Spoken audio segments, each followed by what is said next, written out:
अल्हम्दुलिल्लाह अल्लाह ताला का बेहद एहसान है जिसने हमें मिलाद नबी सल्लल्लाहु अलैहि वसल्लम मनाने वालों में से बनाया। अल्हम्दुलिल्लाह आज हम यहाँ पर महफिल मिलाद के लिए जमा हुए हैं और ये हमारी खुशनसीबी है कि हमें इस नूरानी व इरफानी बज़्म में शिरकत करने की सआदत नसीब हुई। अल्हम्दुलिल्लाह मैं खुसूसन बाजी का तहे दिल से इस्तक़बाल करती हूँ और मैं बाजी की ममनून व मशकूर हूँ कि आप अपनी इंतहाई मसरूफियात में से वक्त निकाल कर यहाँ पर तशरीफ़ लाए और ये शहर गुलबर्गा वालों की अल्हम्दुलिल्लाह ये खुशनसीबी है कि बाजी जैसी हस्ती यहाँ पर क़याम पज़ीर है जिनके पास इल्म व अदब भी है, फ़िक्री क़ुव्वत और तस्नीफ़ व तारीफ़ का मिजाज और शऊर है और किताबत का फ़न भी है। आप सनफ़ नाज़ुक से ताल्लुक़ रखने वाली एक फेरोज़ व खातून हैं जिसे रब्बे क़दीर ने ईमान व यकीन के नूर से मुनव्वर और उलूम दीनिया की तजल्लियात से ताबिंदा व दरख्शां फरमाया। हाँ, आप घरेलू जो जिम्मेदारियाँ हैं उसके साथ और अपने ज़ाती मसरूफियात के साथ जो कि मालूम है ख़वातीन को जिस तरह के घर की जो मसरूफियात हैं वो कभी कम होने वाली नहीं है, लेकिन इसके साथ भी बाजी तस्नीफ़ व तारीफ़ के लिए जो वक्त निकाले हैं ये यकीनन काबिल तहसीन है। बाजी की जो बहुत ज़्यादा उम्दा किताबें हैं जो आपने तस्नीफ़ की हैं, जैसे मेरे नबी जैसा कोई नहीं, ये किताब तो हर कोई जानता है ना, हर घर की ये जीनत बनी हुई है अल्हम्दुलिल्लाह। और उसके अलावा हया और लिबास और राह जन्नत से इब्तिदात और तहफ़्फ़ुज़ नामूस रिसालत, हाँ ये जो तमाम तसानीफ़ बाजी की हैं और बड़े बड़े उलमाए अहले सुन्नत ने आपके उन किताबों को सराहते हुए आपकी हौसला अफजाई भी फरमाई है। अल्लाह ताला से दुआ है कि अल्लाह ताला आपकी इल्मी और इस्लाही काविश को अपनी बारगाह में कबूल फरमाए, आमीन आमीन सुम्मा आमीन, और आपको जज़ाए खैर अता फरमाए और आपके कलम को मज़ीद रवानी बख्शे, आमीन, और शर व आदा से आपकी हिफाजत फरमाए। मैं मज़ीद आप लोगों का ज़्यादा वक्त ना लेते हुए माहिर तालीम अतफ़ाल मामर शोबाए निस्वां ताजुल मालिमात मुसन्निफ़ा आलिमा फाजिला बाजी से अदबन गुजारिश करती हूँ कि वो अपने मखसूस और दिलों को छू लेने वाले अंदाज़े खिताबत से ज़िक्र मुस्तफ़ा सल्लल्लाहु अलैहि वसल्लम से हमारे दिलों को मुनव्वर व मुजद्दा बख्शे।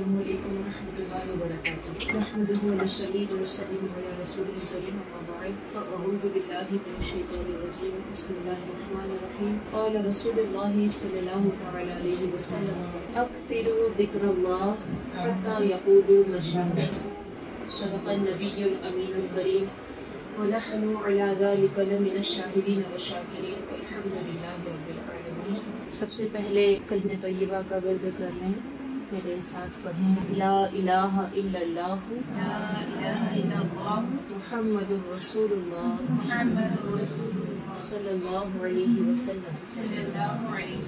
अल्लाह तबारक व तआला का बेहद व बेशुमार हम शुक्र बजा लाते हैं कि उसने हमें अपने ज़िक्र के लिए अपने प्यारे हबीब सल्लल्लाहु ताला अलैहि वसल्लम के ज़िक्र के लिए जमा होने की तौफीक अता फरमाई और आप सबको भी मुबारकबाद पेश करती हूँ कि आपने भी अपने नफ्स से जिहाद करके, अपनी नफ्स से लड़ करके, अपनी मसरूफियात को एडजस्ट करके अल्लाह और उसके रसूल के ज़िक्र के लिए आप यहाँ तशरीफ़ लाए। और बिलखुसूस मुबारकबाद पेश करती हूँ आज की इस महफिल को जिन्होंने मुनक़िद किया, अरेंजमेंट किया, मौका दिया। और जैसे मुझे इत्तला मिली है कि हर इतवार को भी यहाँ पर ज़िक्र की महफिल होती है, दीनी बातें सुनने समझने का मौका दिया जाता है, यहाँ पर ख़वातीन की महफिल मुनक़िद होती रहती है।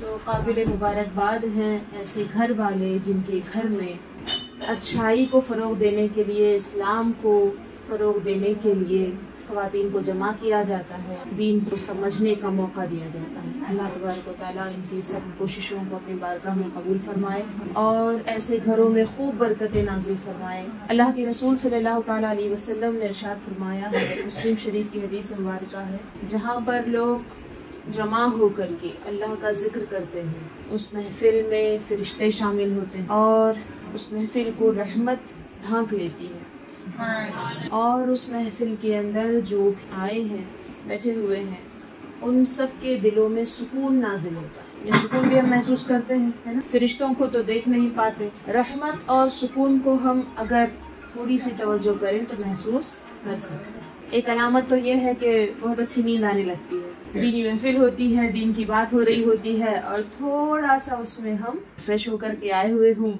वज़ू गुस्ल के साथ, और मौसम भी फिर ठंडा हो और थोड़ा सा ये भी कर लें कि टेक वेक लगा लें, तो फिर सुकून के आला दर्जे में पहुंच जाते। तो सुकून तो महसूस होता है।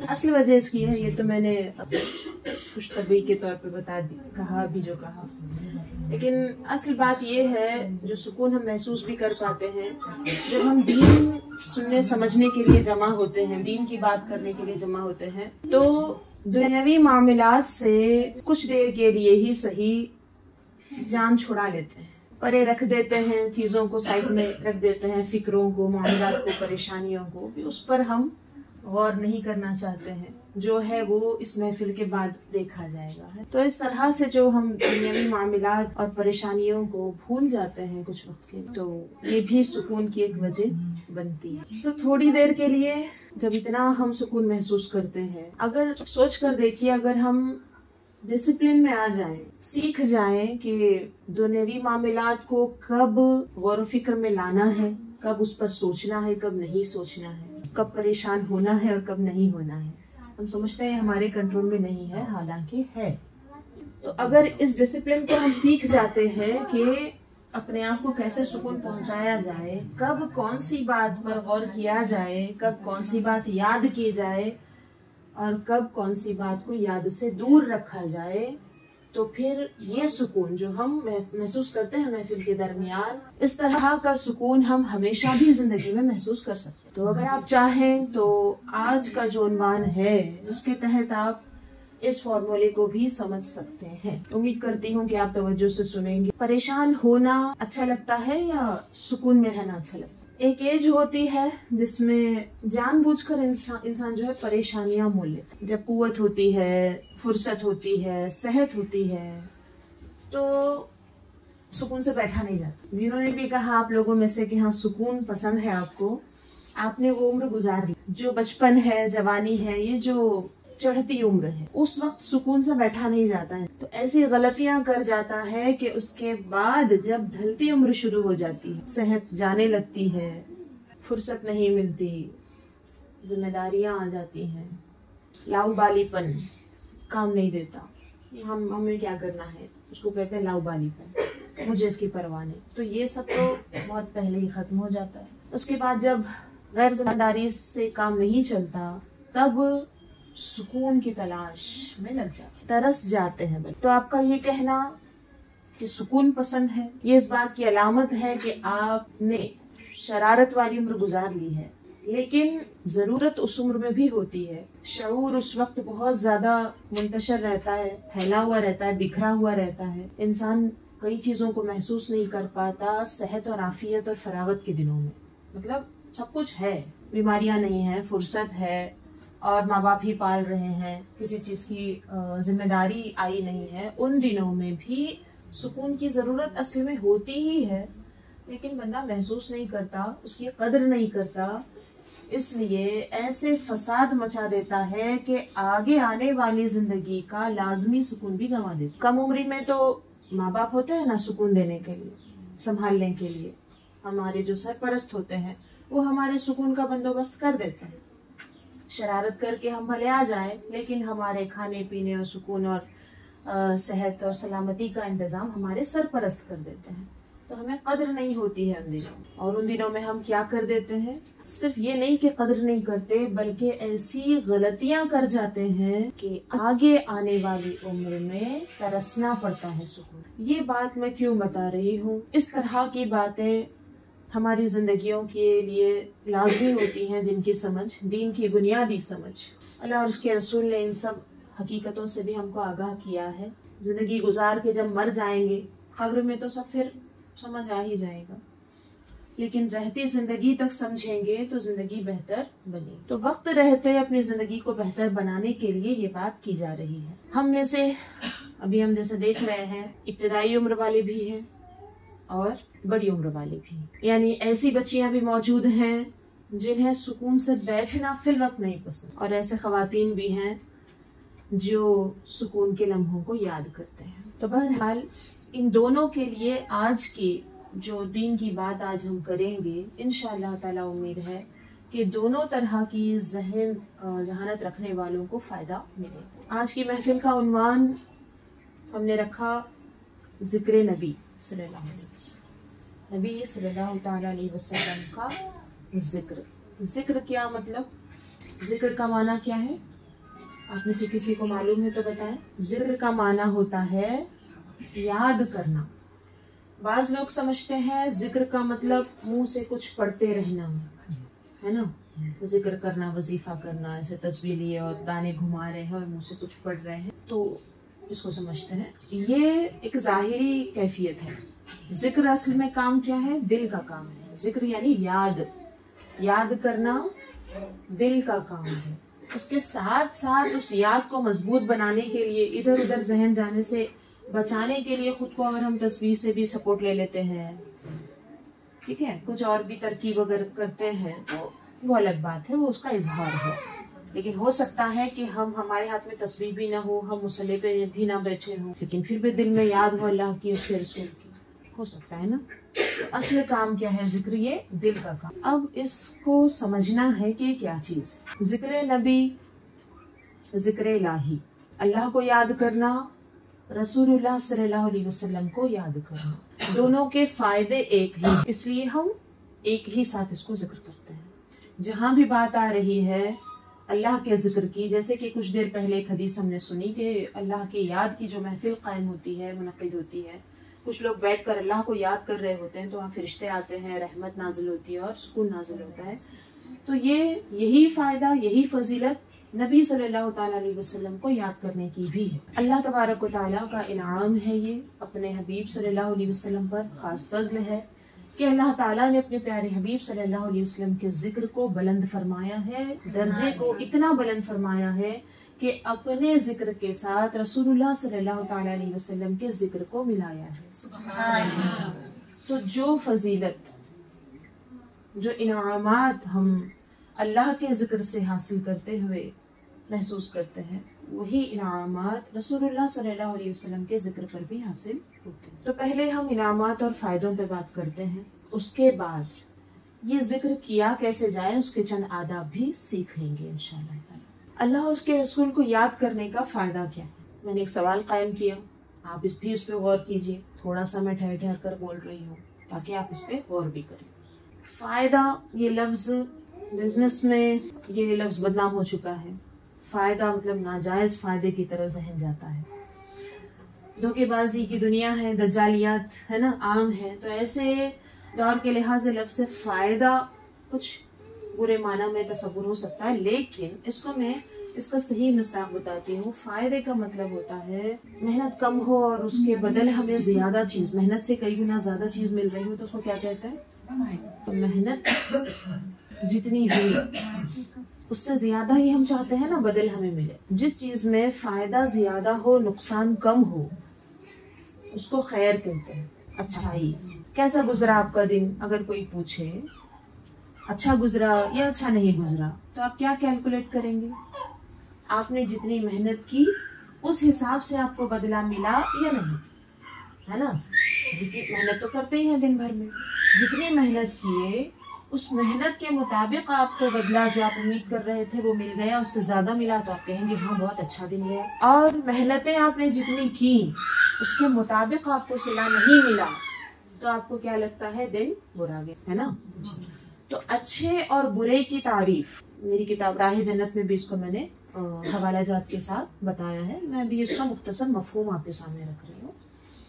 अच्छा क्या है, बुरा क्या है, तो आप उसको आसानी से इस तरह समझ सकते हैं कि जिसमें फ़ायदा ज़्यादा है, नुकसान कम है। नुकसान मतलब जैसे हम मेहनत कर रहे हैं तो कुछ ना कुछ लग ही रहा है ना, मेहनतें लग रही हैं, वक्त लगा रहे हैं, हम कुछ पैसा लगा रहे हैं, पसीना बहा रहे हैं और कुछ डांट वगैरह भी सुन रहे हैं, है ना, इस तरह से।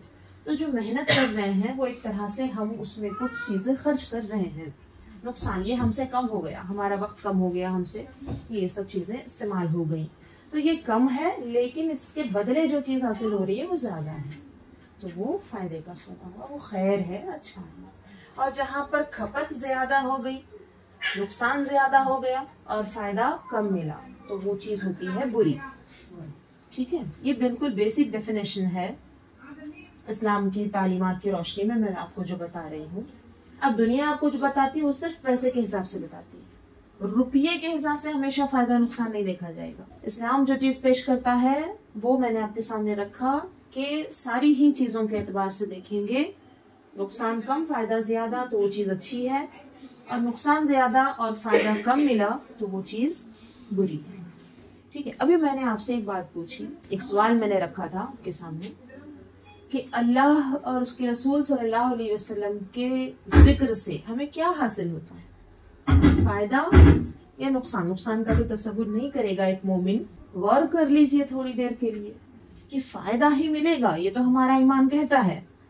मैंने सवाल किया कि क्या फायदा है, तो उसके बाद आपको ये कैलकुलेट करने में आसानी होगी कि अल्लाह के जिक्र से हमें क्या चीज हासिल हो रही है, और उसके बाद फिर मैं सवाल करूंगी कि जो चीजें अल्लाह के जिक्र से रोकती हैं फिर उनको आप किस नजर से देखोगे। एक फायदेमंद चीज से आपको कोई रोक दे तो उसे आप पसंद करेंगे? बहुत बड़ा फायदा मिलने वाला है और कोई आकर टांग अड़ाए बीच में, आपका फायदा छीन ले, आपको फायदा ना होने दे, तो उसे आप पसंद करोगे? नहीं करेंगे। तो रुकावट डालने वाली चीज की तरफ भी हम बाद में गौर करेंगे। पहले इसको तो समझें कि ये चीज हमारे लिए कितनी मुफीद है। गौर करने ज्यादा मेरी कोशिश होती है कि जब भी महफिल में हम बैठते हैं दीन की समझ की खातिर, तो मेरी ये खास कोशिश होती है कि सिर्फ सुनने सुनाने तक ना रुके, कुछ वक्त दरमियान में गौर और फिक्र के लिए भी। लफ्ज सुनना, लफ्ज सुनाना बहुत आसान है, सेकंड्स में हो जाता है। लफ्ज तो आपने सुन लिए, लेकिन समझने के लिए जो प्रोसेस है उसको थोड़ा और टाइम लगता है। तो वो मैं कोशिश करती हूँ जहाँ भी हो सके कि समझ की तरफ लाऊं, गौर करने की मैं अपील करती हूँ। तो आप भी गौर कीजिए। अल्लाह को याद करना, हाँ, बहुत फजीलत वाला काम है, बहुत अच्छा काम है, इतना तो हमारे जहन में है, सवाब का काम है, ये भी हम जानते हैं। हाँ, ये जन्नत में ले जाने वाला काम है, ये भी हम जानते हैं सरसरी तौर पर। थोड़ा सा और गहराई से तसव्वुर कीजिए, गहराई से सोचिए क्या मिलता है अल्लाह को याद करने में। उसको आप जितना करीब से महसूस करेंगे ना, समझेंगे, इस फायदे की तरफ आप ज्यादा आगे बढ़ेंगे। और फायदा बैठे बैठे मिल जाता है क्या? सामने भी कोई टेबल पे भी मेरे फायदे की कोई चीज रखी हुई हो, किसी और ने कमा के इंतजाम करके लाके तैयार भी रख दी हो, तब भी कम से कम मुझे हाथ बढ़ाना पड़ेगा लेने के लिए। बगैर किसी हरकत और मेहनत के कोई फायदा, कोई खैर नहीं मिलती है। ठीक है, तो अब हम जिस उन्वान पर हम बात कर रहे हैं, ये कितने फायदेमंद चीज है, मैं पहले रिवायात से बता देती हूँ, फिर हम गौर भी करेंगे कि ये इतनी फायदेमंद चीज है तो हम अगर इससे पीछे हैं तो क्यों पीछे।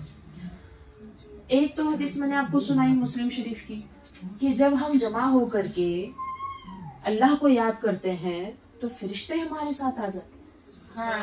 कितनी बड़ी बात है। और फरिश्ते की कैसी मखलूक है जानते हैं?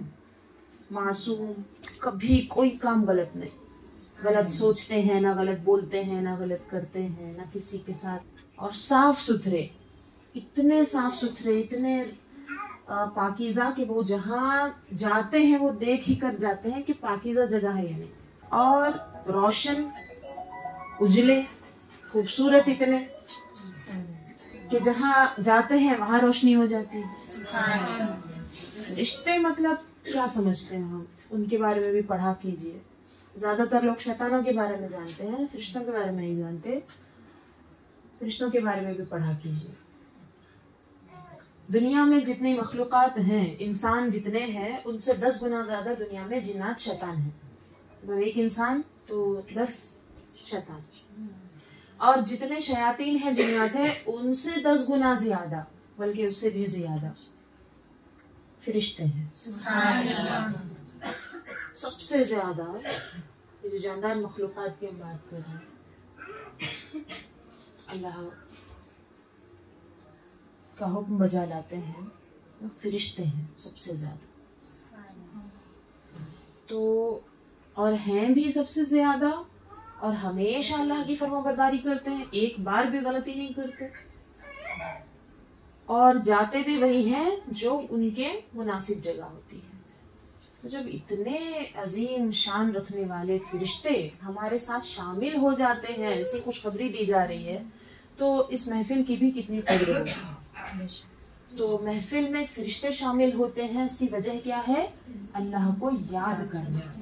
जब इंसान भी बैठकर अल्लाह को याद करते हैं तो फरिश्ते आते हैं। अब फरिश्ते आते हैं तो क्या क्या मिलता है पता है? इसीलिए मैंने कहा फरिश्तों के बारे में पढ़ा कीजिए, अकायद में ये भी बात शामिल है। हम अपने दोस्तों को भूल जाते हैं, दुश्मनों को ज्यादा, उनसे डरना ही हम ज्यादा सीखते और डराया जाता है, और हम भी उन्हीं के बारे में देखते हैं, उनके ही बारे में सुनते हैं और डरते रहते हैं। फरिश्तों को अल्लाह ताला ने मोमिनों का दोस्त बनाया। अब ये दोस्ती में वो करते क्या है? सुकून इत्मीनान पहुंचाते हैं। हमारे दिलों में जो बोझ, गम, तंगी है ना, इस तरह की परेशानियां, उलझने ऐसी होती हैं, फरिश्ते अगर करीब आ जाते हैं तो हमारे दिलों से ये सारी सख्ती, परेशानी और जो बेवजह भी कभी कभी डिप्रेशन, जिसको एक नया मॉडर्न नाम दे देते हैं, बीमारी का एक नाम डिप्रेशन, और उसकी हम एहसास के अलग अलग नाम से मैं आपको बता रही हूँ। बोझलपन महसूस होता है, कभी बेवजह ही महसूस होता है, बेवजह दिल परेशान होता है, ये सब। तो फरिश्ते अगर करीब हो जाए या हम फरिश्तों के करीब हो जाए तो दिल से ये सारा बोझ हट जाता है खुद ब खुद। फरिश्ते जब मोमिनों की मदद करते हैं तो शयातीन को दूर फेंक देते हैं। हमारे आसपास जो घूम रहे होते हैं शैतानों की तो बिल्कुल अड़ियल जिद्दी किस्म की आदत होती है। शयातीन बेशर्म होते हैं, मालूम है आपको, जितना भी भगाओ भागते नहीं, आ जाते हैं वापस। लानत करो, तावुज़ पढ़ो, जाएगा फिर आ जाएगा शैतान। तो ये जो ढीठ किस्म के शयातीन होते हैं अब हमें नजर भी नहीं आते। हम जब दुआ पढ़ते हैं, पनाह मांगते हैं, तो तब तो हो जाता है, लेकिन फिर आ जाता है। लेकिन फरिश्तों का अगर साथ नसीब हो जाए तो फिर शैतानों से बचने में वो मदद करते हैं। शयातीन को हमारे करीब नहीं आने देते। शैतान के करीब होने से क्या होता है ये भी पता है? नहीं पता होना चाहिए, सब तो बचपन में ही पता होना चाहिए। इस्लामी तालीमात के स्टूडेंट्स हैं यहाँ पर, ये सब पढ़े हैं ना किताबों में, हाँ, उनको पता होगा। तो हम नॉर्मली जब खाना भी खाते हैं, रोजाना 3, 4, 5 टाइम हो गया आजकल, तो खाना खाते रहते हैं। अगर हम फरिश्तों की मदद ना लें और शैतान आ गया साथ में, वो तो आता ही है, अगर उससे दूर ना भगाया जाए तो शैतान शामिल हो ही जाता है। तो खाना भी खा रहे होंगे, शैतान शामिल हो गया तो फिर वो खाना बीमारी बन जाता है। हदीस में है, अल्लाह के रसूल सल्लल्लाहु अलैहि वसल्लम ने फरमाया कि फिर वो खाना बीमारी बन जाता है। तो शैतानों के साथ उठना, चलना, फिरना, खाना, सो जाना, सब कुछ बीमारी बन जाता है। इसलिए बीमारियों की कसरत हम दुनिया में देख रहे हैं कि हाँ, क्योंकि हम लोग फरिश्तों की मदद लेना छोड़ दिए। फरिश्ते हैं, अल्लाह ने बहुत सारे फरिश्ते पैदा किए हैं और उनसे मदद लेने के तरीके भी सिखाए हैं, लेकिन हम चूंकि पढ़ना लिखना छोड़ दिए, फरिश्तों की मदद लेना भी छोड़ दिए। फरिश्ते कब हमारे करीब रहते हैं ये हम जानते ही नहीं, और उनको बुलाते ही नहीं, उनके आने का इंतजाम नहीं करते। तो फरिश्ते दूर रहते हैं, शैतान नजदीक रहते हैं, तो होगा क्या? बीमारियां होंगी, परेशानियां होंगी। अब ये सबसे किल्लत हो जाती है सुकून की, शॉर्टेज किसकी हो गई? अब ये सारी चीजों को अगर फिर से सफाई करके, क्लियर करके आपको फिर से अगर सुकून जिंदगी में लाना है तो कहाँ से शुरुआत करनी होगी? अल्लाह के जिक्र से। फिर अल्लाह का जिक्र करेंगे, फरिश्ते आएंगे, शैतान दूर भागेंगे। और जितना हम इसमें स्ट्रांग होंगे, हमारी एक्टिविटीज जितनी अच्छी होगी, जितनी अच्छी तरह हम फिर जिक्र करेंगे, फिर उतनी ही स्ट्रेंथ के साथ शैतानियां दूर रहेगी, बीमारियां, परेशानियां दूर रहेंगी और सुकून ज्यादा रहेगी।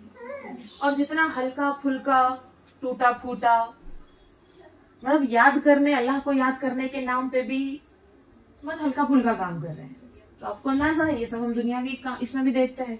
एक कोई दस्ती भी, हम रुमाल भी धो रहे हो, गंदगी लगी हुई हो, तो ऐसे मैं धोऊंगी। फिर मेरे अगर पूछे मुझे अम्मी क्या कर रही है, रुमाल धो रही हूँ, मैं बोलूंगी ऐसे करके, होगा साफ, लेकिन बोल तो रही हूँ मैं रुमाल साफ कर रही हूँ। नाम तो पड़ गया वही, लेकिन इससे काम हासिल होगा, फायदा हासिल होगा नहीं। जैसे तरीका, अगर मैं सही तरीके से जो केमिकल डाल के, जैसी जिद्दी इस पे दाग लगाया, उस लिहाज से मैं अगर सर्फ साबुन इस्तेमाल करके उतनी क़ुव्वत लगाकर इसको मैं धुलूंगी, तब सफाई हासिल होगी।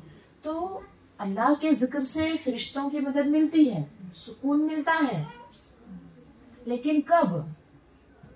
अल्लाह का जिक्र जैसे करना चाहिए वैसे करेंगे तो अल्लाह के जिक्र के नाम पे हम बैठेंगे तो सही, लेकिन वही हल्का फुल्का ऐसे ही करेंगे तो फायदा हासिल नहीं होगा। एक तो फायदा मैंने जो बताया, फरिश्तों का साथ नसीब होता है, रहमत अल्लाह की नाजिल होती है और सुकून नाजिल होता है।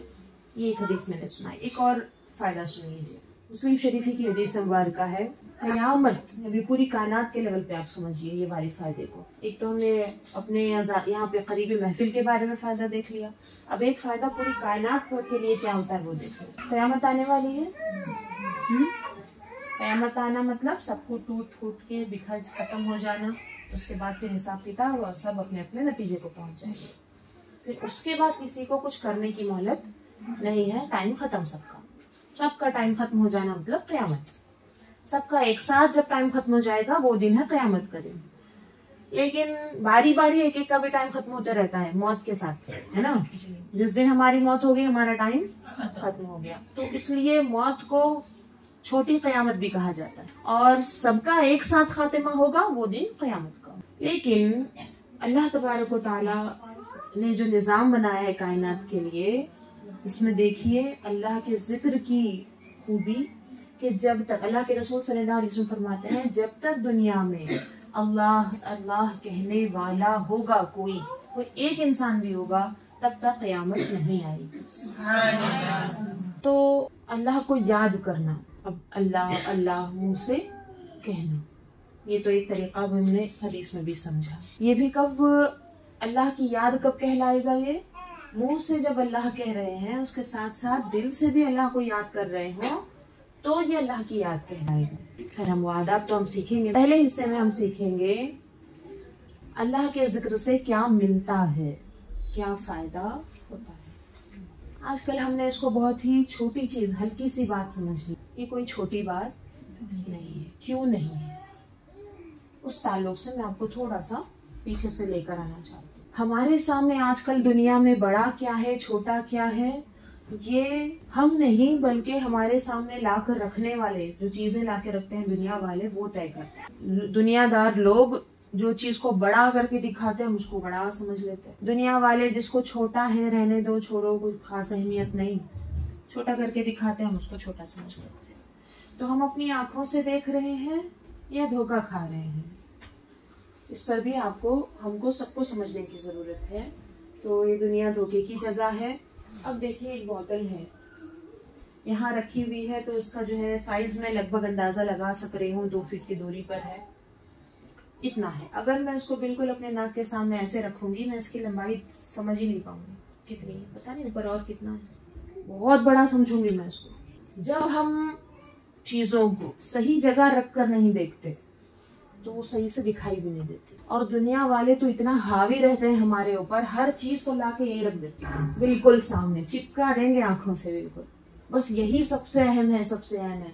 स्कूल वाले बोलेंगे उनका स्कूल सबसे अच्छा है, हॉस्पिटल वाले बोलेंगे उनका हॉस्पिटल सबसे अच्छा है। हर कोई आएगा अपनी चीज को सबसे आगे चिपका के दिखाएगा। इतना ज्यादा हावी होने की कोशिश करते हैं कि हम उनके साइज को हम करेक्टली समझ ही नहीं पाते। लेकिन उस वक्त हमें क्या करना होगा, अगर हमारे दिल में सुकून इत्मीनान होगा तो हम उस चीज को हावी होने नहीं देंगे, बल्कि उसको फिर से हटा के उसकी सही जगह रखेंगे सुकून से, फिर सुकून से देखेंगे समझेंगे और फिर सुकून से फैसला लेंगे। सुकून बहुत अहम चीज है या नहीं है? अगर सुकून ना हो, कोई हमारा सुकून छीन ले तो बेवकूफ बना ले जाएगा, हावी होगा हमारे ऊपर, गलत काम करवाएगा। और ये जो सुकून है वो हासिल होता है अल्लाह के जिक्र से। अल्लाह पे भरोसा करो। ये जो दूसरे दुनिया वाले जो भी बात ला के पेश कर रहे हैं, बगैर सुकून उसको हल मत करो वरना धोखा खा जाओ। एक एग्जाम्पल से आप समझ चुके हैं, सही है जी। तो क्या अहम है क्या अहम नहीं है, लोगों ने जो अपना अपना कारोबार जो लेकर बैठे हैं वो अपने ही कारोबार को सबसे अहम बताते हैं क्योंकि उन्हें बेचना है। अब थोड़ी देर के लिए सब हटाइए, आप बैठिए अपने सुकून के साथ और ध्यान से देखिए हमारे लिए क्या जरूरी है क्या जरूरी नहीं है। बड़ी बड़ी सच्चाइयाँ जिसको हम झुटला नहीं सकते, वो क्या क्या है। सबसे बड़ी सच्चाई अभी फिल वक्त ये है कि हम दुनिया में पैदा हो चुके हैं, हम हैं, अभी जिंदा हैं फिल वक्त। दूसरी बड़ी सच्चाई है कि हम मरने वाले हैं। ये चीजें बदलेंगी। हम पैदा हुए नहीं, कैंसिल, हम नहीं पैदा हुए। ऐसा हो सकता है? नहीं हो सकता ना। ये हकीकत है, हम पैदा हो चुके हैं, जिंदगी हमें मिल चुकी है। ये बड़ी सच्चाई है। धोखे से बचना है तो आपको सच के करीब होना है, और सच्चाई के करीब आप सुकून के साथ ही हो सकते। जल्दबाजी में लोग आपको धोखा ही देंगे सुकून में, है ना? इतना तो आप कनेक्शन समझते हैं। जल्दबाजी के साथ सुकून है कि परेशानी है? और काम को समझकर संभल कर करेंगे तो सुकून है या परेशानी? इतना तो आप भी समझते हो। डेली रूटीन में भी इस चीज के हम मंजर देखते हैं। तो दुनिया हमें क्या चीज अहम है, क्या चीज अहम नहीं है, बताने से पहले हमें अपना एक लिस्ट हमारे पास हमेशा रहनी चाहिए कि हम अपनी जरूरतों को समझ कर बैठे हुए। कोई आकर बोल दे मुझे आपके लिए ये जरूरी है, तो उस गौर करके ही उसको मानेंगे ना, ये बगैर सोचे समझे मान लेंगे उसको जरूरी। ठीक, तो हमारे पास क्या होना चाहिए? पहले अपनी जिंदगी को देखिए, मौत को देखिए। दो बड़ी सच्चाई है। तीसरी बड़ी सच्चाई है, इन दोनों पॉइंट्स के बीच में जो जिंदगी है, वो पैदा हुए, मरने वाले हैं। अब इसके बीच में कितने साल हैं पक्का नहीं मालूम, लेकिन हैं बहुत सारे साल। अब इसको जीना है, ये तीसरी बड़ी सच्चाई। जीना पड़ता है या ऐसा ऑटोमेटिक जी रहे हैं आप लोग? जीना पड़ता है ना, इंतजाम करना पड़ता है। रोटी, कपड़ा, मकान, बुनियादी जरूरतों में से। अब ये जो बीच की जो चीजें हैं, इसके साथ जरूरतें हैं रोटी, कपड़ा, मकान। हदीस मुबारका है, उसका मफहूम मैं बता रही हूँ। दीन में भी यह बात बताई गई, आपको दुनियादारी नहीं करना है। मतलब ये नहीं कि खाना पीना छोड़ना है, घर बार छोड़ के भाग जाना है, नहीं। और खुद इस्लाम ये बात पेश करता है कि इस दुनिया में आने के बाद इंसान के बुनियादी हुकूक में से है खाना, पानी, कपड़ा और रहने की जगह। इन चीजों को जरूरत के मुताबिक, यानी जितना जरूरी है उतना अगर इस्तेमाल करते हैं तो उसका हिसाब भी नहीं है। अगर अच्छी नीयतों से इन जरूरतों को इस्तेमाल करते हैं, नीयत अच्छी होनी चाहिए, तो फिर इनका हिसाब नहीं लिया जाएगा। अब जरूरत से आगे शौकिया सब करेंगे, फिर शौकिया खाने, शौकिया कपड़े, शौकिया घर, शौकिया घूमना फिरना, तो फिर उनका हिसाब किताब भारी पड़ जाएगा, उसका हिसाब होगा। तो जो बुनियादी जरूरतें हैं हमारी जिंदगी जीने की, वो माफ की गई है। आसान, अल्लाह ने हमें, हमारे लिए जिंदगी आसान की है, हमने अपने लिए मुश्किल बनाई। तो जितना खाना लगता है, जितना रहना सहने को जो जगह लगती है, कपड़ा लगता है, वो आसानी से मिल जाता है। मुश्किल कौन सा होता है पता है? शौक वाला खाना, मजे वाला, शौक वाले कपड़े, ये सब फिर आगे की ख्वाहिशात जो होती है वो हमको मुश्किल में डालती है। तो बुनियादी जरूरतें आप समझ रहे हैं। सबसे बड़ी हकीकत हम आज दुनिया में है, कल मरने वाले हैं। दूसरी हकीकत, तीसरी हकीकत, अब इसके बीच की लाइफलाइन हमको जीनी है। अब इसमें जरूरी जो है वो, उसमें आप सहूलत से जिंदगी जी सकते हो, और जो ख्वाहिशात वाला है वो आपका सुकून गारत कर देगा। अब हमारे देखिए चॉइस पर है कि हम सुकून से जीते हैं या परेशान होकर। मैंने शुरू में कुछ अल्फाज कहे थे, एक उम्र होती है वहां पर हम खुद ही अपना सुकून बिगाड़ लेते हैं। अगर हम शुरू से ही सुकून को कायम रख कर अगर जिएंगे तो क्या पूरी जिंदगी सुकून से नहीं जी सकते? जी सकते। और वो कैसे मुमकिन है? वही पॉइंट है जो मैं आपको ला रही हूँ हर तरफ से आपको समेट करके। वो सुकून कैसे हासिल हो सकता है कि बचपन भी है, मतलब बच्चे हैं, शरारत तो ऐसा लगता है कि उनका पैदाइशी हक है, हम समझते हैं ऐसे, हालांकि बात ऐसी नहीं है। बच्चे हैं, नौजवान हैं, उसके पास कुव्वत है, फुर्सत है ना, सेहत है, तो वो सुकून से क्यों बैठेगा? सुकून उनको कैसे मिलेगा? आप यकीन जानिए, बचपन और जवानी में जो बंदा सुकून से जी ले, उसकी आगे की आधी जिंदगी भी सुकून से जी। लेकिन सवाल यही तो है, यही तो आ जाते हैं हम, यहीं पे अक्सर लोग फेल हो जाते हैं। इन्हीं दिनों में सुकून से नहीं बैठते, ऐसे काम करते हैं कि आगे की जिंदगी भी बर्बाद कर लेते हैं। ये मैंने शुरू में कहा था। वहां जरूरत पड़ती है अल्लाह की याद की।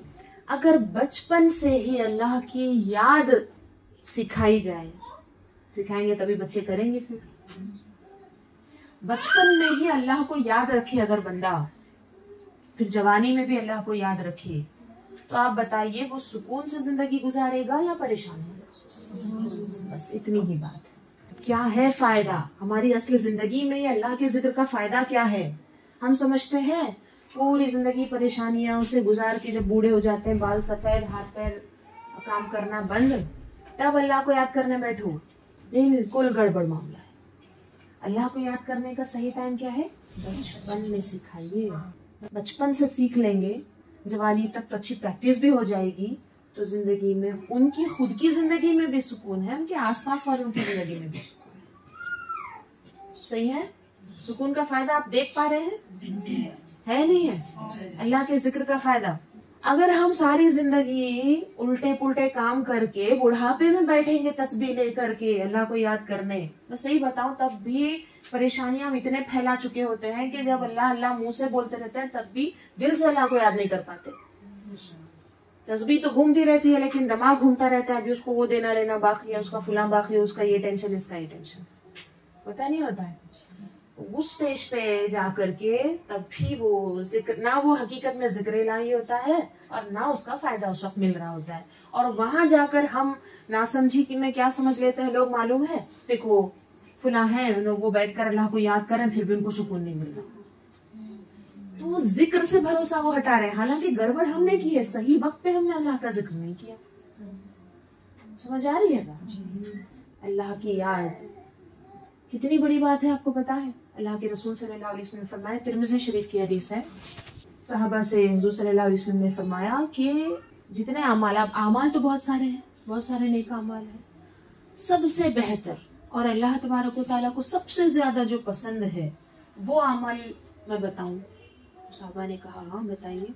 सबसे बेहतरीन अमल। फिर हुज़ूर ने फरमाया इतना बेहतरीन अमल है कि अल्लाह की राह में तुम सोना चांदी खैरात करो, सदका करो, उससे भी बेहतर। अब सोना चांदी खैरात करना है, बहुत बड़ी बात है ना, तसव्वुर भी नहीं करते आजकल हम लोग, करने वाले करते भी हैं, किए भी हैं। सहाबा सहाबियात अल्लाह की राह में सोना चांदी खर्च करते थे और आज भी करने वाले करते हैं, करना भी चाहिए, बहुत अच्छा अमल है। माल और दौलत से ज्यादा मोहब्बत अल्लाह उसके रसूल से भी नहीं चाहिए, ठीक है, लेकिन उससे भी प्यारा अमल अल्लाह को उससे ज्यादा पसंद है। और फरमाया ये वो अमल है जो अल्लाह को अल्लाह की राह में लड़ते लड़ते मर जाने से भी ज्यादा पसंद है। अब जान ही दे दी, आखिरी काम हो गया ना, लेकिन उससे भी ज्यादा पसंद है। वो कौन सा काम? आगे रसूलुल्लाह सल्लल्लाहु अलैहि वसल्लम फरमाया वो काम है अल्लाह को याद करना। अब इसका अगर हम ढंग समझ जाएंगे ना तो इसकी हकीकत में इसकी कदर और इतनी जो इसकी अहमियत बताई जा रही है इसको महसूस कर सकते। लफ्ज तो हम बहुत सुनते हैं ऐसे, अल्लाह को याद करना, बिस्मिल्लाह पढ़ना, ला इलाहा इल्लल्लाह पढ़ना, इतना सवाब, इतनी नेकियां, 100 नेकियां मिली, लाख नेकियां मिली, करोड़ नेकियां मिली, है ना, मीज़ान अमल में वो वजन होगा, सवाब मिलेगा। इस तरह हमने अपनी प्रैक्टिकल रियल जिंदगी से उसको जोड़ के समझने की कोशिश नहीं की। इस वजह से सब कुछ सुनकर बैठने के बावजूद भी हम अल्लाह से ज्यादा बाकी सबको याद करते रहते है नहीं है? मैं समझती हूँ आप में से सब लोग ये बात सुने हुए हैं, अल्लाह को याद करना सबसे नेकी वाला काम है, हम सब सुने हुए हैं, लेकिन क्या हम ये कर पाते हैं? सबसे ज्यादा हम अल्लाह को याद करते हैं? अक्सर लोग नहीं कर पाते। ज्यादा वक्त में हमारी यादों में बहुत कुछ दूसरी चीजें बसी हुई है। तो क्यों हम पीछे हैं? प्रैक्टिकल में क्यों हम पीछे हैं? वो उस वजह से पीछे हैं कि उसको हमने ना लॉजिकल समझा है, ना उसके फायदे हमने सही से समझे हैं। लफ्ज सुने और आगे बढ़ गए, फिर वो भी भूल गए। जो डॉक्टर जैसे प्रिस्क्रिप्शन लिखा हो पेपर पे, वैसे तो पढ़ने में नहीं आता, डॉक्टर जब लिखे तो समझ में ही नहीं आता, कुछ तो लिखा है, हाँ ये खाए तो ये हो जाता, ऐसे पढ़ लिया, आपको लिख कर दिया डॉक्टर आपकी ये प्रॉब्लम है, ये तो आप दवाइयाँ खाओगे तो आपकी प्रॉब्लम दूर हो जाएगी। आप लफ्ज देखकर कोशिश करें पढ़ने की, समझ में भी नहीं आया फिर रख दिए तो हो जाता इलाज। ऐसे ही हरकत हम सेम अपने दीन में कर रहे हैं। कुरान परफेक्टली लिखा हुआ है, जो जमा है मुसहफ हमारे पास कुरान मजीद है, उसमें अल्फाज लिखावट, अब मैंने जो मिसाल दी उसमें लिखावट की खराबी है, लेकिन अब ये जो कुरान मजीद की बात है तो उसमें हमारी समझ की खराबी है। हम पढ़ते हैं कुरान मगर समझ में नहीं आता, क्योंकि वो कुरान समझने जितना इल्म नहीं हासिल कर रहे हैं। ठीक है, लफ्ज तो दिखे और हर चीज के बारे में बता दिया कुरान में। तुम्हारी जैसी भी जिंदगी है ना, टोटल 60 साल, 100 साल, 1000 साल, 6000, 50,000, लाख साल की भी जिंदगी होगी, जितनी भी जिंदगी होगी, जितनी भी प्रॉब्लम्स होंगी, हर प्रॉब्लम के लिए आपको हल बता दिया गया है कुरान में।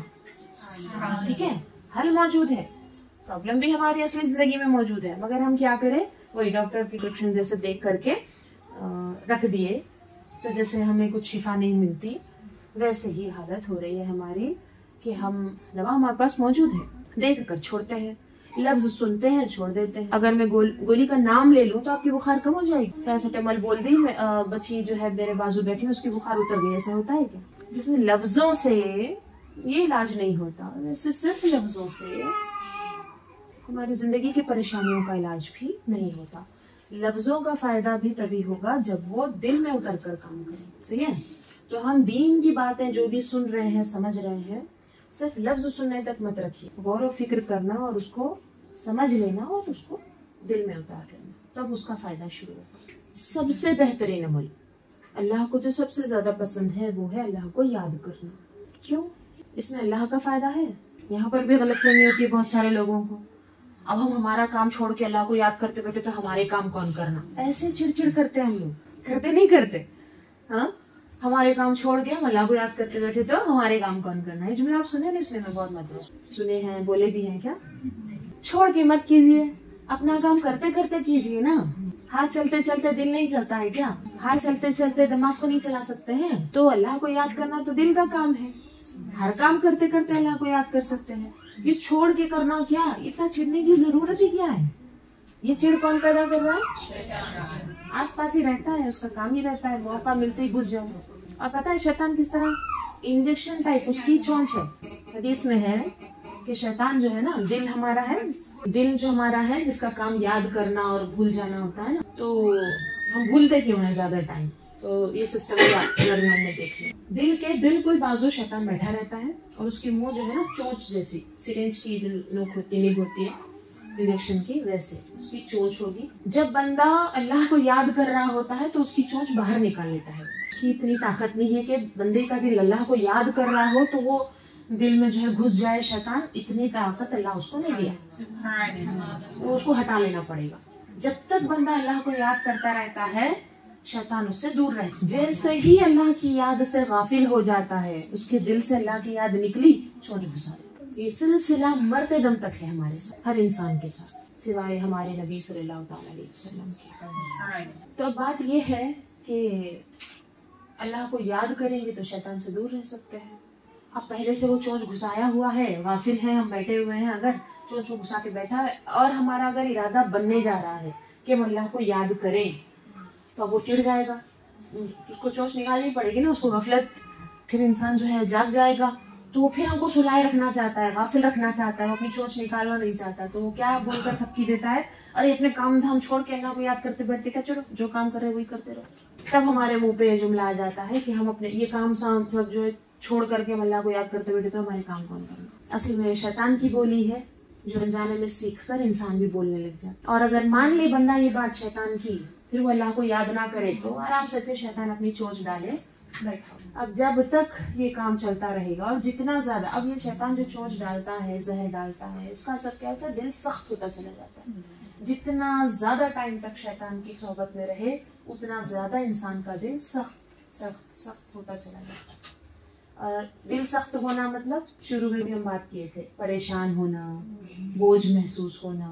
अब अपने लिए भी जिंदगी बोझ है, दूसरों के लिए भी वो बोझ बन जाए। यहाँ तक कि कुरान मजीद में आता है कि इस तरह जो इंसान अल्लाह की याद से गाफिल रहते रहते रहते शैतान की का इतना असर लेते रहता है, अल्लाह की याद से गाफिल रहे तो इधर शैतान, दोनों में से एक ही कंडीशन होगी इंसान की। तो अल्लाह की याद से गाफिल रहा, शैतान का साथ उसको रहा, तो अगर वो ऐसे ही चलता रहा तो एक हद के बाद शैतान उसका करीन बन जाता है, उसका सबसे गहरा दोस्त बन जाता है। अब जो शैतान करवाना चाहता है वही वो इंसान करता है। इंसानों की शक्ल में हम ऐसों को भी देख पाते हैं जो मुकम्मल तौर पर शैतानी ही रास्ते पर चल रहा होता है, अच्छाई से मुतलक दूर हो चुका होता है। वो हालत पे क्यों पहुंचा? शुरुआत कहाँ से हुई? अल्लाह की याद से दूर रहना जब शुरू हुआ, वहां से दिल की सख्ती और बेसब्बात शुरू हो जाती है। और ये कहाँ से शुरू होता है? बचपन से। कहाँ से? बचपन से ही ना। कोई आप बड़े क्रिमिनल को, सख्त दिल इंसान को देख रहे हो, क्या वो बचपन से ही वैसा था? नहीं ना। तो बचपन से अल्लाह की याद से गाफिल होना, ये मिस्टेक अगर हो गई, सुकून से बंदा दूर हो गया, शैतानियत के करीब हो गया, अल्लाह की याद से दूर हो गया बचपन से, तो बड़ा होते होते होते परेशान, बेचैन, बल्कि वो खुद ही शैतान भी बन सकता है। अब हमारी आपकी ये चॉइस है कि हम अपने बच्चों को कैसा बड़ा करते हैं। क्या बोलते हैं? सीधे सीधे हमने लोगों को देखा है ये भी बात करते हुए, दीन की बात, सीखने की बात आई तो ये सब बाद में करो, पहले पढ़ो, पहले कमाना सीखो, पहले शादियां करो, पहले पैसे जमा करो। अब ये पहले पहले पहले पहले खत्म ही नहीं होता, मरने का ही टाइम आ जाता है। बिल्कुल आखिरी टाइम पे जब कुछ काम के नहीं बचते, तब घर वाले बोलते हैं जाके साइड में कोने में बैठ के अल्लाह को याद करो। समझ में आ रही है बात?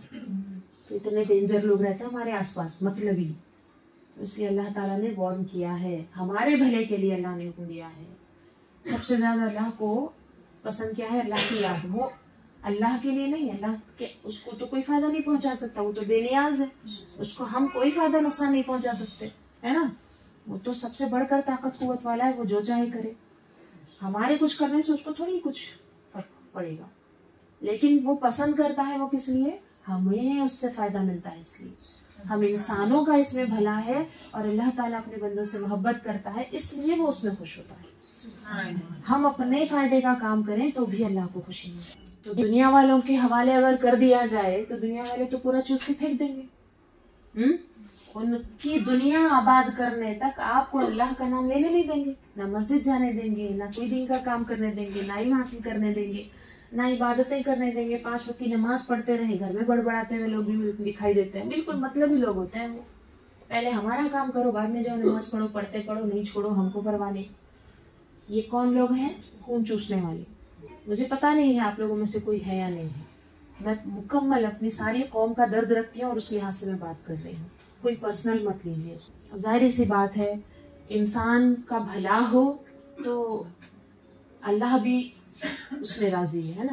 खैरुन्नासी मन यनफउन्नास, अल्लाह के रसूल सल्लल्लाहु अलैहि वसल्लम फरमाया कि बेहतरीन इंसान वो है जो लोगों को फायदा पहुंचाए, जो लोग सबकी अच्छाई की बात करे, वो इंसान अच्छा है। अच्छाई चाहना ही अल्लाह उसके रसूल को पसंद है। तो मैं लोगों के फायदे की बात करूंगी ना, और जो लोगों को बर्बाद कर रहे होंगे उनसे तो नफरत ही जाहिर करूंगी। अगर हमारे अंदर इस तरह की कोई खराबी है तो हमें दूर करनी चाहिए, नाराज नहीं होना चाहिए। तो हम अपने मतलब के लिए जब अल्लाह के जिक्र से किसी को रोक रहे हो तो गलत है।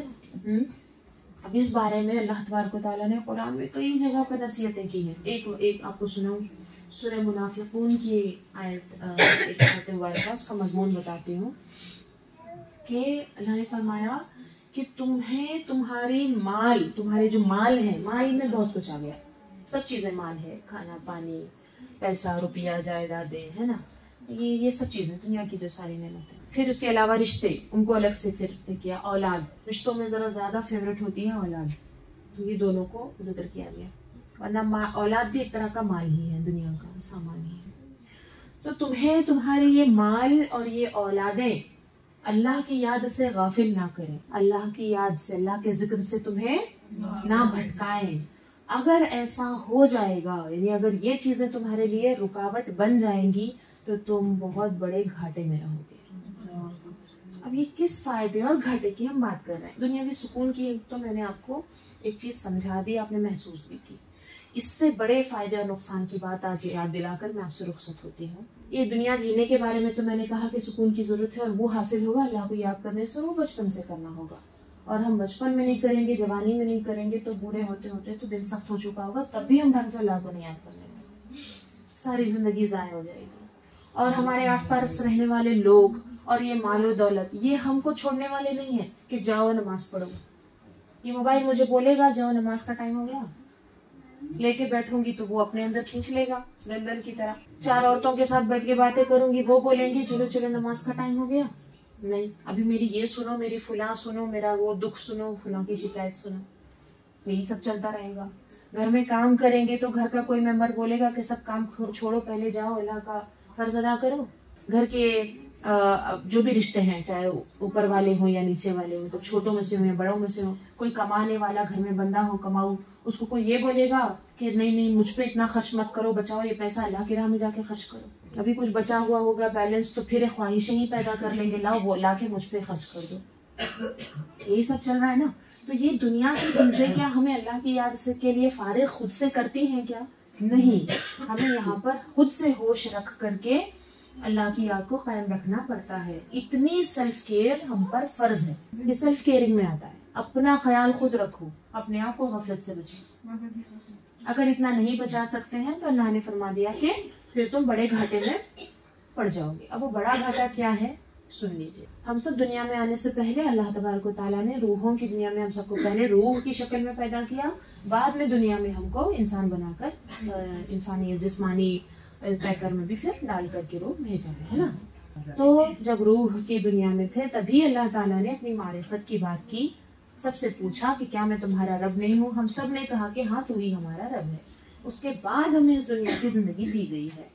यहाँ पर आकर हम अल्लाह को याद रखते हैं या नहीं, उस लिहाज से ही फिर आगे जन्नत और दोज़ख है। ये पूरा जो निज़ाम है इसको हम बदल सकते ही नहीं, कोई नहीं बदल सकता, कोई इस सिस्टम को बदल नहीं सकता। अल्लाह ने जिंदगी दी है, वही मौत देगा, वही दोबारा फिर उठाएगा, फिर हिसाब किताब लेगा और जन्नत या दोज़ख दो घर उसने बनाया वो देगा। अब हमारे सर झटकने से ये सब कैंसिल तो होने वाला नहीं है। नहीं उतनी टेंशन हम नहीं लेते। नेक बनो, बुराई से बचो, ये सब हमसे नहीं होता, नहीं होना, जन्नत भी होना, दोज़ख भी नहीं होना। ऐसे बोलने से क्या सब सिस्टम चेंज हो जाएगा? नहीं, अल्लाह तबारक व तआला की मर्जी को कोई बदल पाएगा? हरगिज़ नहीं। वो बादशाहों का बादशाह है वो, और उसकी बातें बदलती नहीं है। उसने जो कहा है वो होकर रहेगा। अब ये जब होकर ही रहना है तब सीधी सी बात है, अल्लाह को याद रखे तो जन्नत में जाने की तरह जिंदगी का सफर तय होगा, और अल्लाह ही को भूल गए तो जहन्नम वाला सफर बनेगा। अल्लाह की याद हमारे सांसों जितनी जरूरी है, तभी हम सीधे रास्ते पे चल सकते हैं और सीधे अपनी मंजिल को, जन्नत को पहुंच सकते हैं। और जैसे ये सांस रुक गई, जैसे ये जिस्मानी जिंदगी हमारी रुक जाती है, खत्म हो जाती है, वैसे अगर हम अल्लाह की याद से रुक गए तो रूहानी मौत हमारी हो जाती है। इसलिए अल्लाह के रसूल सल्लल्लाहु अलैहि वसल्लम ने फरमाया, अल्लाह को याद करने वाले और अल्लाह को नहीं याद करने वाले की मिसाल जिंदा और मुर्दा की तरह है। मुर्दे को अगर आप समझ लीजिए मिसाल के तौर पे, किसी का इंतकाल में अगर हम इसी तरह जमा हो, बीच में एक मुर्दा रखा हो, सबके बराबर उसको समझते हैं क्या? बहुत बड़ा डिफरेंस समझते हैं ना। इतनी तमीज है।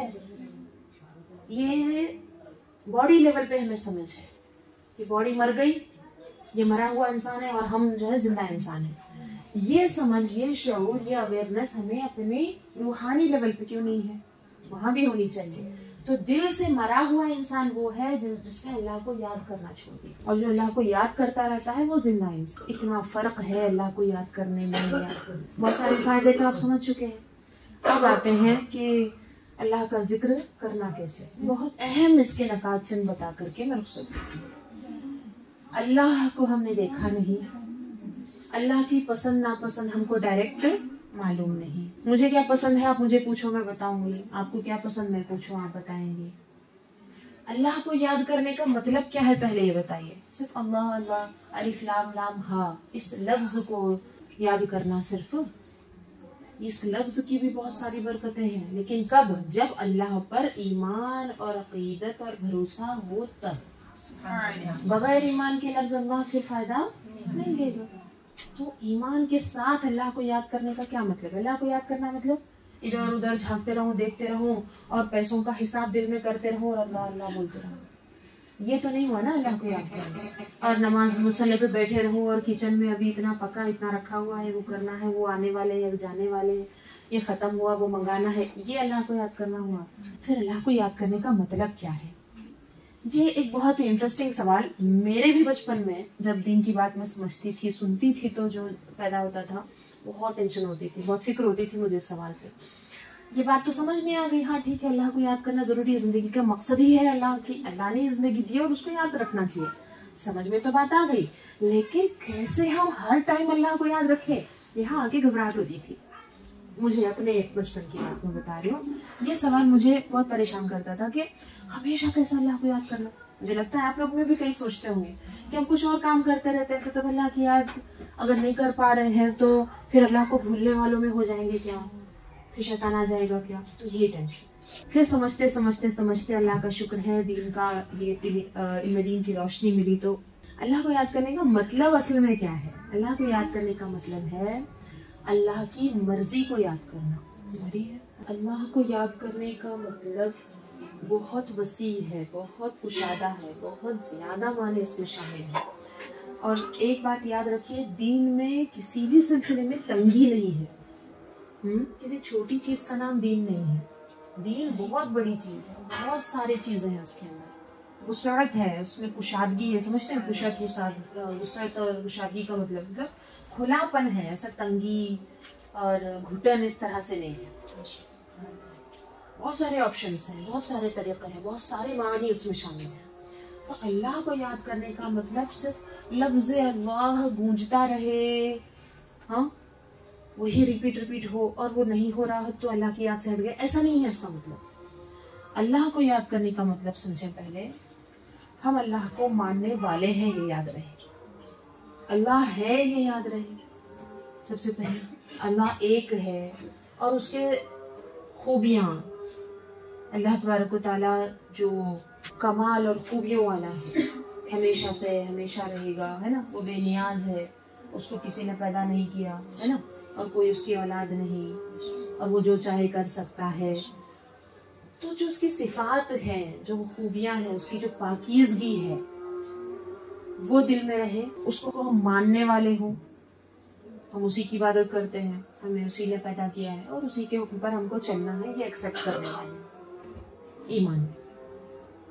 ठीक है।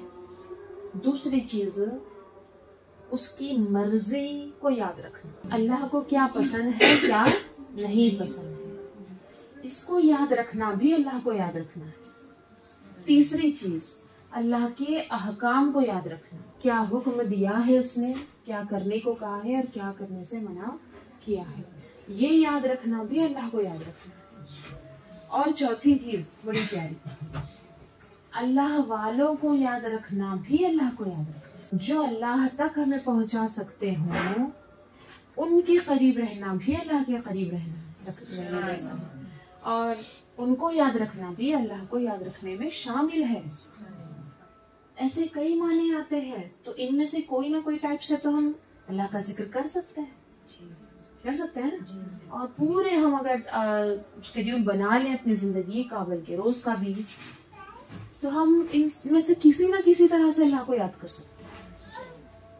अब जैसे मिसाल के तौर पे कुछ पका रहे हो, खा रहे हो, सो रहे हो, तब हम अल्लाह तबारक व तआला पर ईमान वाली जो कैफियत है कि हम अल्लाह को मानने वाले हैं और हम उसी के सुपुर्द हैं, हम उसी पर भरोसा करते हैं, है ना, और हमारे साथ जो होगा वो अल्लाह तबारक व तआला देख रहा है और वही परेशानियां दूर करने वाले। इस तरह से जब हम अपने ताल्लुक को अल्लाह से मजबूत करेंगे और ये बातें याद करेंगे, जैसे बीमार भी अगर पड़े हुए हों और हम ये याद कर रहे हो कि अल्लाह ही शिफा देने वाला है, वो बीमारी से पहले शिफा नाजिल करता है दुनिया में, फिर बाद में बीमारी देता है, और जब उसको मंजूर होती है फिर शिफा भी वो पहुंचा देता है हमको।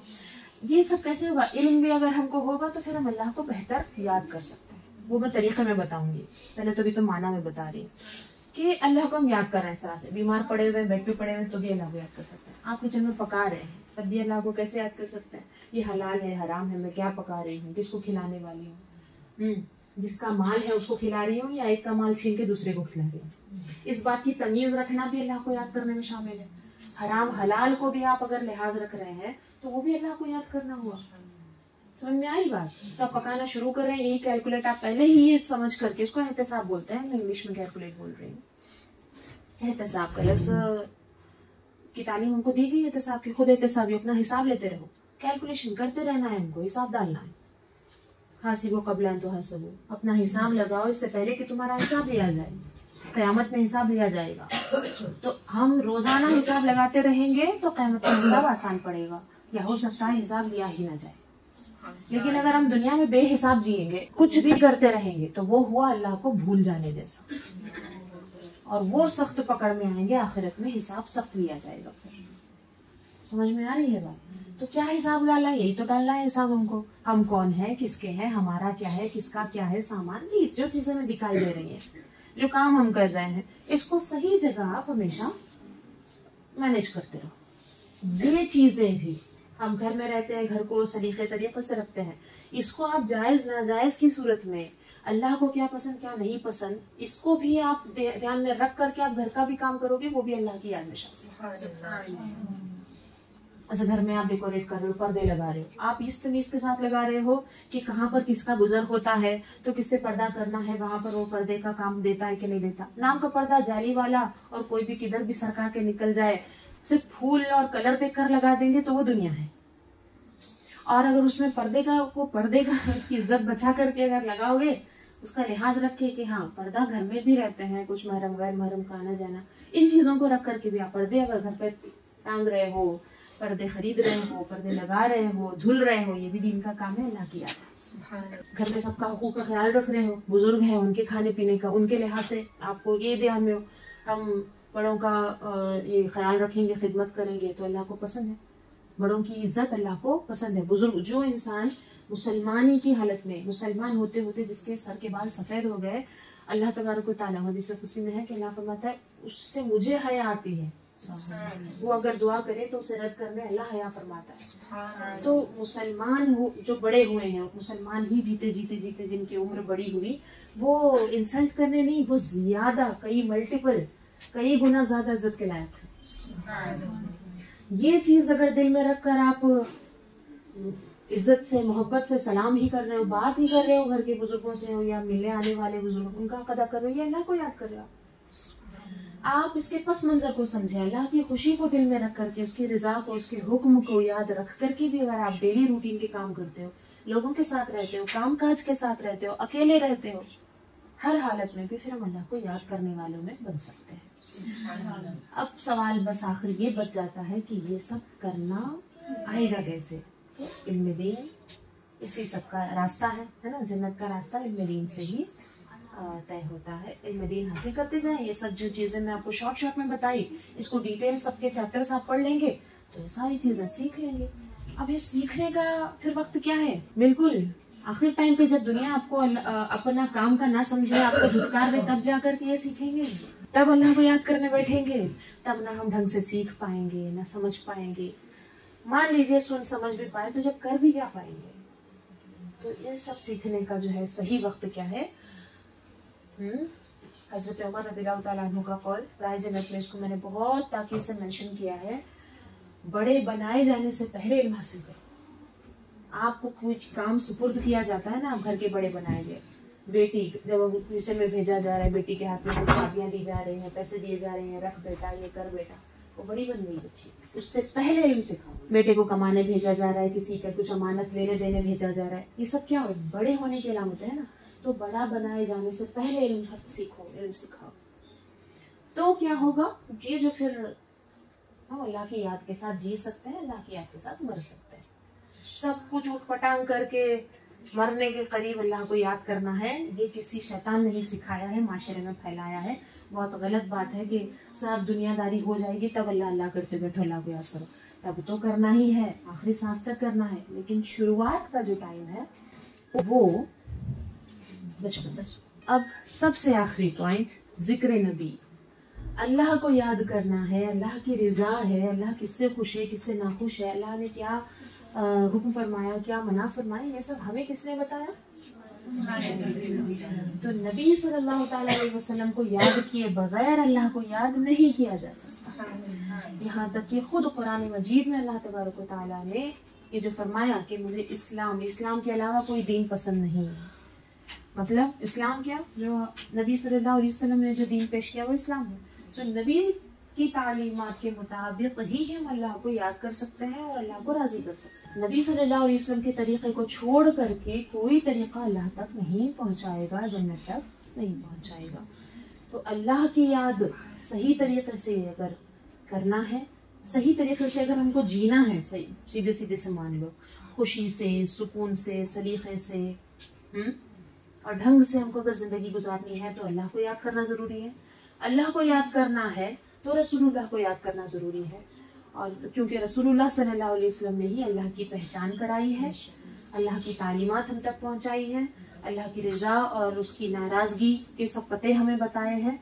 तो नबी सल्लल्लाहु अलैहि वसल्लम की याद, फिर आप सल्लल्लाहु अलैहि वसल्लम की खूबियाँ, आपका एहतराम, आप पर ईमान, आपकी इत्तिबा, आप सल्लल्लाहु अलैहि वसल्लम से जुड़ना, ये हम पर लाजिम है।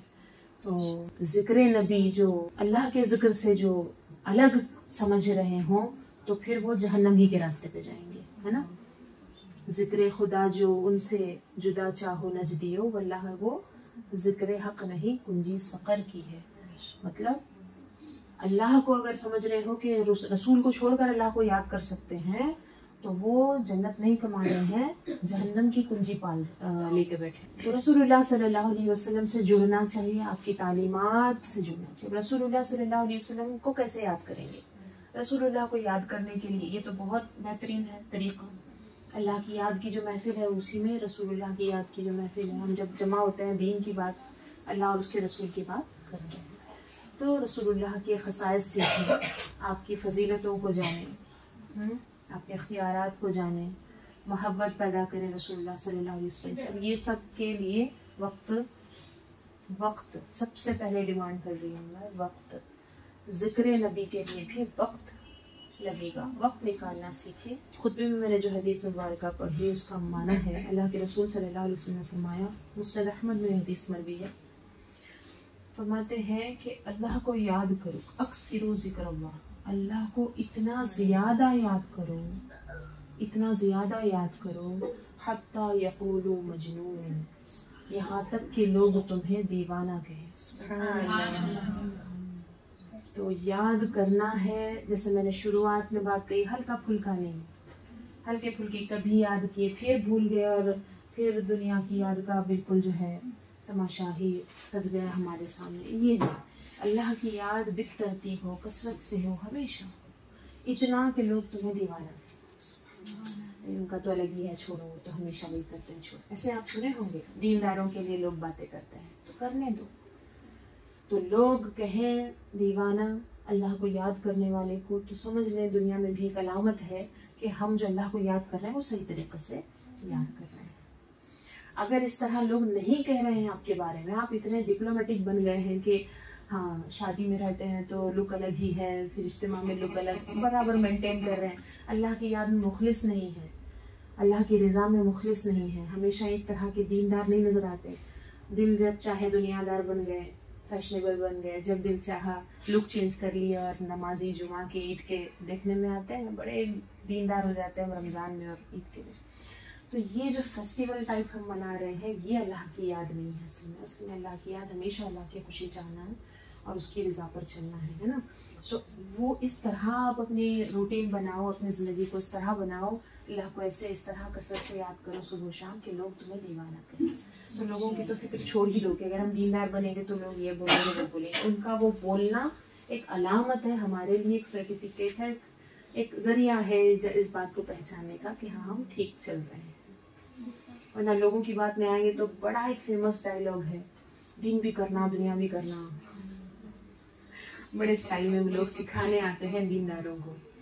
तो दुनिया भी करने का मतलब फिर किसी दिन इंशाल्लाह किसी महफिल का मैं उन्वान ही रखूंगी, दीन और दुनिया इंशाल्लाह। तो तब आगे जो मौका हो तो वो भी समझ लेना, दुनिया निभाने का मतलब डूबना नहीं है। अब दरिया पार करना है, नदी पार करना है तो डूब जाएंगे, कैसे पार करेंगे दुनिया को? दुनिया में रहना मतलब उसके ऊपर कश्ती पर बैठकर पार करने की तरह दुनिया निभानी होती है। बुजुर्गों ने इसी मिसाल से समझाया है कि दुनिया में ऐसे रहो जैसे कि नदी के ऊपर कश्ती के अंदर हो। अब कश्ती के अंदर पानी आ जाएगा तो रुक जाएंगे। तो दुनिया हमारे अंदर नहीं आनी चाहिए, हमें दुनिया के अंदर रहना है। और ये सब सलीका इस्लाम सिखा देता है। दीन आप इल्म दीन हासिल करोगे, फ़र्ज़ इल्म हासिल करो कम से कम। और यहाँ तक बात पहुँची है तो बता देती हूँ, कोर्सेस अल्हम्दुलिल्लाह शुरू भी हो चुके हैं अक्टूबर से ऑनलाइन। फ़र्ज़ इल्म हर एक को इल्म जितना हर मुसलमान को हासिल करना चाहिए वो ऑनलाइन भी पढ़ाने की है, बात कर चुके हैं। मदरसा है वो तो जानते ही होंगे आप, अब ऑनलाइन भी घर बैठे भी आप फ़र्ज़ इल्म हासिल कर सकते हो। ये सब चीज़ें अगर सीखना है तो वो कोर्स ज्वाइन कर लीजिए। आलिमा बनने की बात नहीं कर रही, आलिमा तो बहुत फिर अल्लाह के चुने हुए बंदे होते हैं, बहुत मेहनत होती है। उतना इल्म जो हर एक को हासिल करना पड़ पहले वो तो पढ़ लें, अगर फिर चाहें तो आलिमा भी बन सकते हैं। हर एक को जितना इल्म हासिल करना चाहिए दीन का, वो अगर आपको अगर सीखना शुरू करना है तो हमारा कोर्स ज्वाइन कीजिए। घर बैठे आप हफ्ते में सिर्फ 1 दिन पढ़ना है, पीर के दिन 4 घंटे सिर्फ पढ़ना है। अगर जब भी लाइव नहीं पढ़ सके तो बाद में रिकॉर्डिंग सुनकर हफ्ता भर आप कवर कर सकते हो। अगले संडे तक टाइम रहेगा।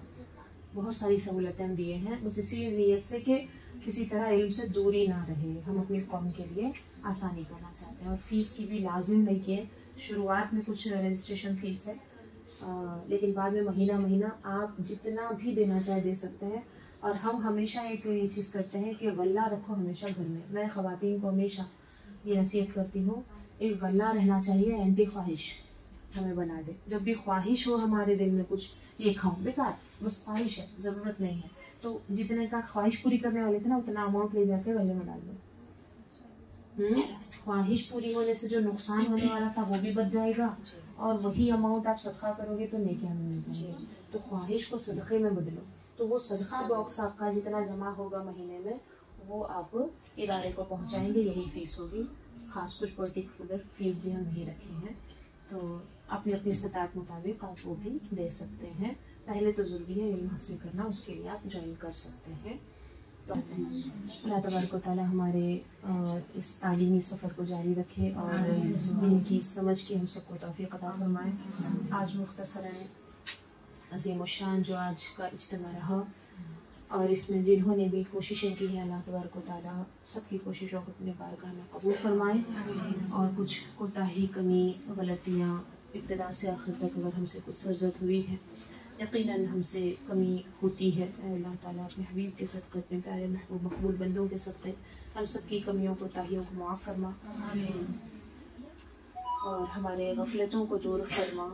अल्लाह और उसके हबीब सल्लल्लाहु अलैहि वसल्लम के ज़िक्र में जीने मरने की तौफ़ीक़ अता फरमा, और ज़िक्र का सही माना समझ करके मेरे मालिक मौला इससे भरपूर तरीक़े से अपनी ज़िंदगियों को मुनव्वर, मुअत्तर और बाबरकत बनाने की तौफ़ीक़ अता फरमा। हमारे घरों में बरकतें अता फरमा, हमारे कामों में बरकतें अता फरमा, हमारी सेहत में बरकतें अता फरमा, इरादों में बरकतें अता फरमा, खुलूस में बरकत अता फरमा, नियतों में बरकतें अता फरमा। ऐ मेरे मालिक मौला अपने हबीब सल्लल्लाहु अलैहि वसल्लम के सदक़ों के फल अपनी रहमत हम सब पे आम फरमा दे। अपनी रहमत का एक छींटा हम सब पे डाल दे मेरे मालिक मौला। हमारे ज़ाहिर बातिन को साफ़ सुथरा फरमा दे, पाकीज़ा फरमा दे।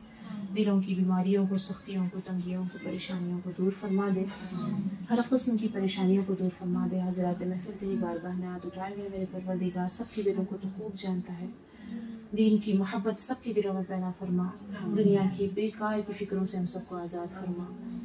ज़िंदगी की हकीकत को समझने की हम सबको तौफ़ीक़ अता फरमा। ऐ मेरे मालिक मौला आखिरत का शऊर बेदार फरमा। ऐ मेरे परवरदिगार तेरी बारगाह में पड़े रहें। अल्लाह उसके रसूल के हम वफ़ादार बने, अच्छे सच्चे मुसलमान बने। ऐ मेरे मालिक मौला हमारी खुशी, हमारी गमी, हमारी मुसीबत, हमारी आसानियाँ, हमारे हर उतार चढ़ाव, ज़िंदगी के हर उतार चढ़ाव को मेरे परवरदिगार तेरी रज़ा के ही साये में पार करने की हमें तौफ़ीक़ अता फरमा। अपने और अपने हबीब की रज़ा से हम सबको नवाज़ दे मेरे परवरदिगार। हम किसी भी हाल में मेरे मौला तुझसे दूर ना हो, तेरे हबीब से दूर ना हो। आजमाइशों का दौर है, फितनों का दौर है, दज्जालियत का दौर है मेरे परवरदिगार।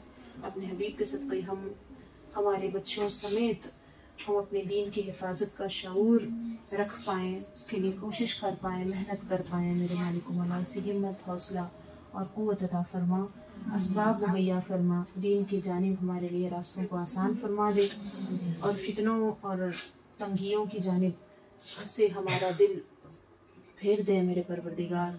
शैतानियत से हमारा दिल फेर दे, शरारतों से हमारे दिल को फेर दे। ऐ मेरे परवरदिगार ने क्योंकि मोहब्बत डाल दे, गुनाहों से, नहूसतों से हमारी जान छुड़ा दे मेरे मौला। मांगना नहीं आता, टूटे फूटे अल्फाज में हमने जो कुछ भी मांगा, दिली हसरतों से हमने जो कुछ भी आरज़ुएं तेरे सामने रखी हैं मेरे मालिक मौला, तो खूब जानता है, सबको तो खूब जानता है मेरे मालिक मौला। अपने हबीब के सदक़े हम सब के दोनों जहां को सआदतमंद बना दे, दोनों जहां में कामयाब व कामरान फरमा। जो मांगा वो भी अता फरमा और जो मांगने से रह गए हैं वो भी अता फरमा दे। ऐ मेरे परवरदिगार, इसी तरह बल्कि इससे बेहतर तरीके से अदब के साथ, मोहब्बतों के साथ, रौनकों के साथ, ऐ मेरे परवरदिगार अक़ीदत के साथ हमें अपने ज़िक्र की महफ़िलें सजाने की तौफ़ीक़ अता फरमा। बार बार इस तरह की महफ़िलें सजाने की तौफ़ीक़ अता फरमा। सुकून और इत्मीनान हमारे दिलों में उंडेल दे। दुनियावी मामलात को हम आसान फरमा दे हम पर, और तेरी याद के लिए हमारे वक्त में भी बरकत हो, गुंजाइश हो, हमारे दिलों में भी गुंजाइश हो, हमारे जहनों में भी गुंजाइश हो। इस तंगी से हमें छुटकारा नसीब फरमा दे जो तंगी दुनिया ने हमारे लिए पैदा कर दी है। मेरे मालिक व मौला, अपने हबीब के सदक़े मेरे परवरदिगार हम सब के लिए जो कुछ खैर है सारी खैर हमें अता फरमा दे, और हर शर से हमें बचने की तौफ़ीक़ अता फरमा। अल्लाह वालों का साथ अता फरमा, फरिश्तों की मदद मुयस्सर फरमा। ऐ मेरे परवरदिगार हमारी ज़िंदगी को रोशन बना दे, अंधेरों से निकाल दे, हमें रोशनियों की तरफ आगे बढ़ने की तौफ़ीक़ अता फरमा।